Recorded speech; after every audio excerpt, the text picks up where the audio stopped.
He said to them, when I sent you out without purse, bag, and sandals, did you lack anything?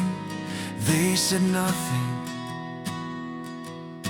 Then he said to them, but now whoever has a purse, let him take it, and likewise a bag.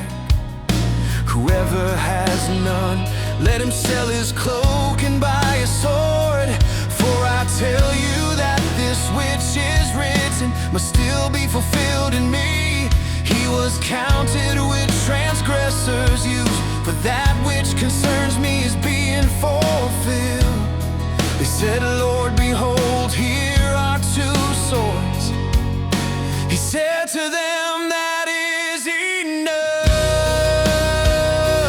He came out and went, as his custom was, to the Mount of Olives. His disciples also followed him. When he was at the place, he said to them, pray that you don't enter into temptation. He was withdrawn from them about a stone's throw, and he knelt down and prayed, saying, Father, if you will willing, remove this cup from me. But nevertheless, not my will, but yours be done. An angel from heaven appeared to him, strengthening him, being in agony. He prayed more earnestly, his sweat became like great drops of blood falling down on the ground. When he rose up from his prayer, he came to the disciples and found them sleeping because of grief, and said to them, why do you sleep? Rise and pray, that you may not enter into temptation. While he was still speaking, a crowd appeared. He who was called Judas, one of the 12, was leading them. He came near to Jesus to kiss him, but Jesus said to him, Judas, do you betray the Son of Man with a kiss?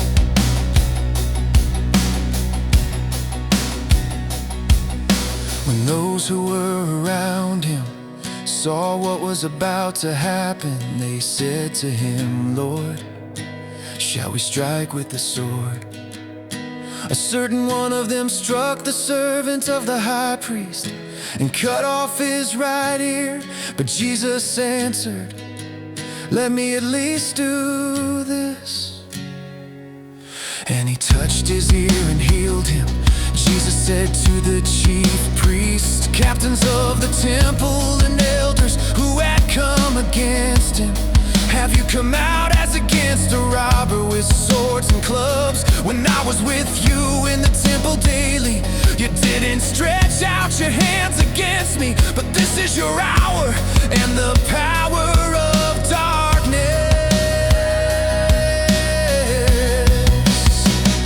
They seized him and led him away and brought him into the high priest's house. But Peter followed from a distance when they had kindled a fire in the middle of the courtyard and had sat down together. Peter sat among them. A certain servant girl saw him as he sat in the light, and looking intently at him, said, this man also was with him. He denied Jesus, saying, woman, I don't know him. After a little while, someone else saw him and said, you also are one of them. But Peter answered, man, I am not. After about 1 hour passed, another confidently affirmed, saying, truly this man also was with him, for he's a Galilee. But Peter said, man, I don't know what you're talking about.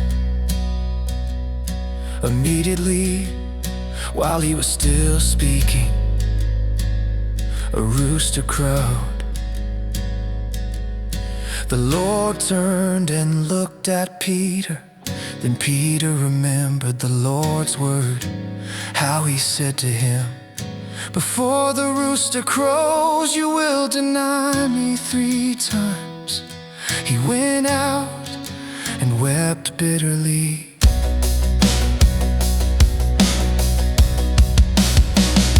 The men who held Jesus mocked him and beat him, having blindfolded him. They struck him on the face and asked him, "Prophesy, who is the one who struck you?" They spoke many other things against him, insulting him. As soon as it was day, the assembly of the elders of the people were gathered together, both chief priests and scribes. And they led him away into their council, saying, "If you are the Christ, tell us." But he said to them, "If I tell you, you won't believe. And if I ask, you will in no way answer me or let me go. From now on, the Son of Man will be seated at the right hand of the power of God." They all said, "Are you then the Son of God?"